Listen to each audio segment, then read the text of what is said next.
ہم اور آپ کے لیے پھر بدقسمتی کی بات کہ پھر سامنے بولا جاتا ہے کہ اگر اس ملک کے لیے 50,000 لوگ مرتے ہیں تو یہ کوئی بہت بڑی بات نہیں۔ مجھے ایک جرنیل صاحب نے یہ بات کی، میں نے کہا جی جرنیل صاحب، ایک ملک کے لیے 50,000 بندے مرنا، قربانی کرنا چھوٹی بات ہے۔ میں دعا یہ کروں گا کہ کاش ان 50,000 میں آپ کے بچے بھی ہوں۔ آج ہم ایک دفعہ پھر ایک اور لڑائی میں گھس رہے ہیں۔ آج ہم چین اور امریکہ کے بیچ، اور یاد رہے کہ ایک بہت خطرناک کردار ادا کر رہے ہیں۔ پیسوں کی خاطر واحد لالچ پیسہ ہے، پیسوں کی خاطر ہم ایک دفعہ پھر اپنے قوم کو آگ کے سامنے دھکیل رہے ہیں۔ خواتین و حضرات،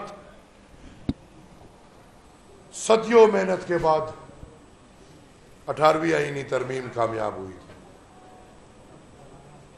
اس کے لیے ہمیں پتہ ہے، سندھیوں کو پتہ ہے، مہاجر کو پتہ ہے، ہر پاکستان کے جو بھی چھوٹی قومیت ہے، بلوچوں کو پتہ ہے، ہزارہ کو پتہ ہے کہ یہ 18th امینڈمنٹ کے لیے ہم سب نے کتنی قربانیاں دی ہیں اور کتنے مشکلوں کے بعد 18ویں آئینی ترمیم کامیاب ہوئی تھی۔ یاد رہے خواتین و حضرات، 19ویں آئینی ترمیم پاکستان مسلم لیگ کو استعمال کرتے ہوئے افتخار چودھری نے بندوق کے نوک پہ تمام سیاستدانوں سے پاس کرایا۔ آج جو آئینی تبدیلی آ رہی ہے، اگر اس میں آپ دیکھیں تو ان 19ویں آئینی ترمیم ختم ہو کے واپس 18ویں آئینی ترمیم کی طرف جا رہا ہے۔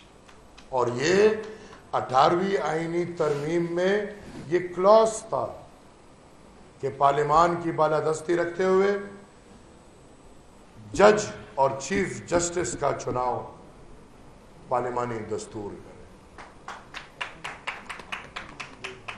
میں اس کے ساتھ اتفاق کرتا ہوں۔ بالکل ضروری نہیں کہ ہم سب نظریاتی ایک لائن میں چلیں، لیکن میں بالکل اس کے ساتھ اتفاق کرتا ہوں کیونکہ ہر تصویر کے دو رخ ہوتے ہیں۔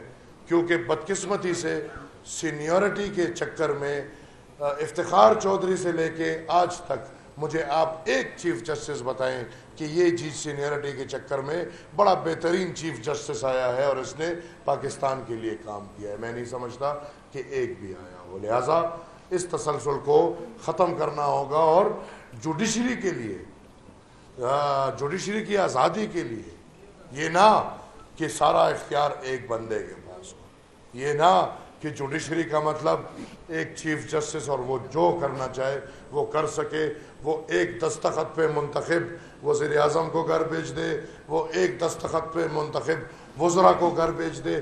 میرے خیال میں اس ماحول کے ساتھ ساتھ 18ویں آئینی ترمیم میں ہمیں بڑی مشکل سے اپنی شناخت ملی پختونوں کو، پر اس میں ہمارے ساتھ کیا ہوا؟ اس وقت خیبر ملا دیا۔ خیبر پختونخوا نام رکھنا ایسے ہے کہ ہم کہیں کہ آپ سندھ کا نام رکھ لیں حیدرآباد سندھ،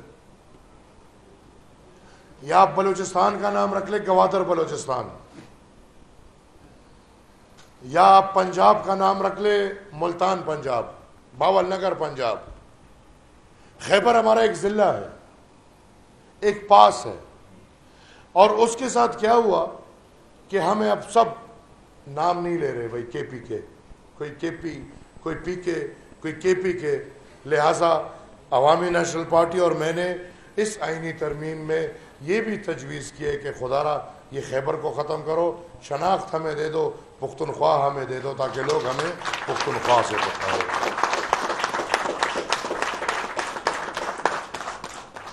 خواتین و حضرات،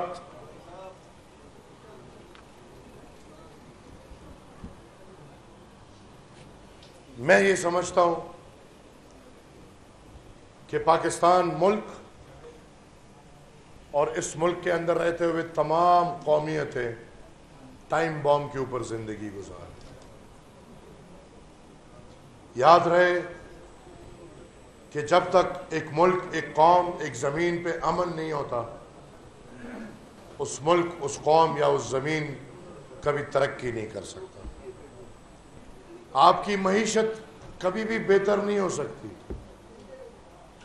جب تک آپ کی زمین پہ امن نہ ہو۔ اور اس وقت ہماری ریاست،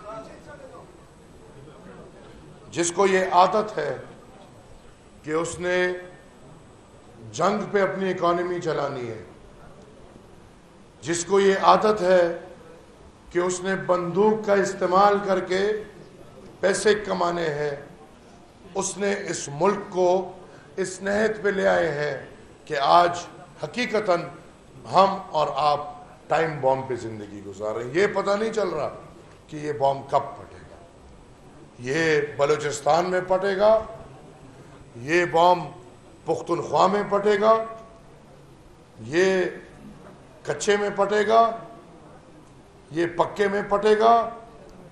بدقسمتی سے یہاں پہ جو ڈاکو کلچر ہے، جو کچے کے ڈاکو، پکے کے ڈاکو، انہوں نے اس ملک کو بالکل لیچ کی طرح پکڑا ہوا۔ اور ہم اور آپ کے لیے پھر بدقسمتی کی بات کہ پھر سامنے بولا جاتا ہے کہ اگر اس ملک کے لیے 50,000 لوگ مرتے ہیں تو یہ کوئی بہت بڑی بات نہیں۔ مجھے ایک جرنیل صاحب نے یہ بات کی، میں نے کہا جی جرنیل صاحب، ایک ملک کے لیے 50,000 بندے مرنا، قربانی کرنا تو چھوٹی بات ہے۔ میں دعا یہ کروں گا کہ کاش ان 50,000 میں آپ کے بچے بھی ہوں۔ میں دعا یہ کروں گا کہ ان 50,000 میں آپ کے بزرگ بھی ہوں، ان 50,000 میں آپ کی عورتیں بھی ہوں۔ ایک دم لڑنے لگ گیا۔ میں نے کہا ابھی تک 50,000 کم تھے، ابھی ایک بھی زیادہ ہو گیا۔ میں نے کہا جنرل صاحب، آپ ان 50,000 کا بھی ایک ایک اپنے بچے کی طرح سمجھے، تب یہ قوم ترقی کرے۔ ہم بدقسمتی سے آج ایک دفعہ پھر پرائے جنگ میں اپنے قوم کو ایندھن بنا رہے ہیں۔ پاکستان کو کیوں ہمیشہ پرائے جنگوں میں حصہ داری کرنی ہوتی ہے؟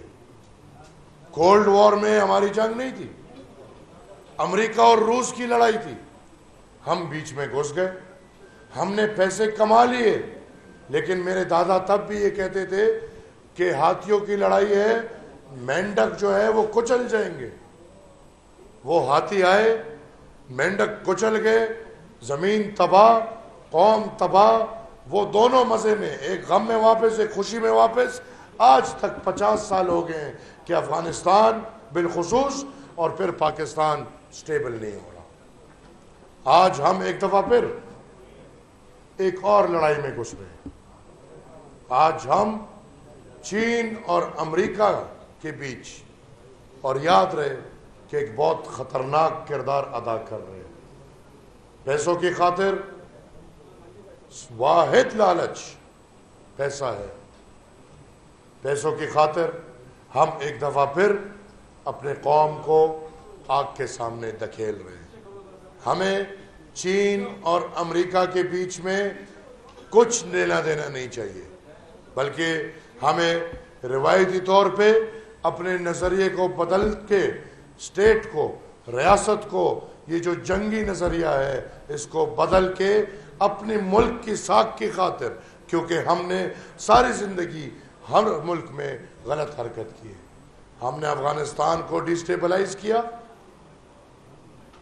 ہم نے ہندوستان میں اپنی حرکتیں کی، چین میں سنکیان صوبہ بہت عرصے تک ہماری وجہ سے دہشت کا مرکز رہا ہے۔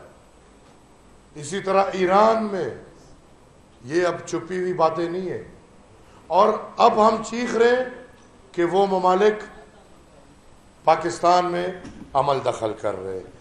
میرے دادا ایک بات کرتے تھے کہ اگر آپ کسی کے گھر کنکری پھینکیں گے تو آپ یہ تصور نہ کریں کہ اس گھر سے آپ کی طرف پھول آئے گا، بلکہ اس گھر سے آپ کی طرف اس کنکری سے بڑا پتھر آئے گا۔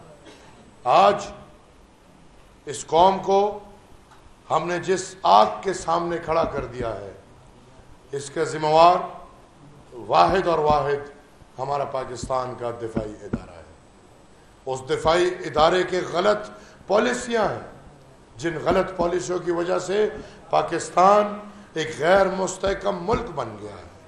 میں سمجھتا ہوں کہ ان دفاعی اداروں کو تاریخی طور پہ اپنے نظریے سے ہٹ کے جو تاریخی غلطیاں کی ہیں ان کی معافیا مانگنی چاہیے، جن جن کے ساتھ ظلم کیا ہے ان سب سے معافیا مانگنی چاہیے، اور قوم کو یہ دلاسا اور ڈانٹ دینا چاہیے کہ اس کے بعد یہ لوگ اپنے قوم کو اپنے بچوں کی طرح پالیں گے، یہ نہیں کہ سوتیلے بچوں کی طرح۔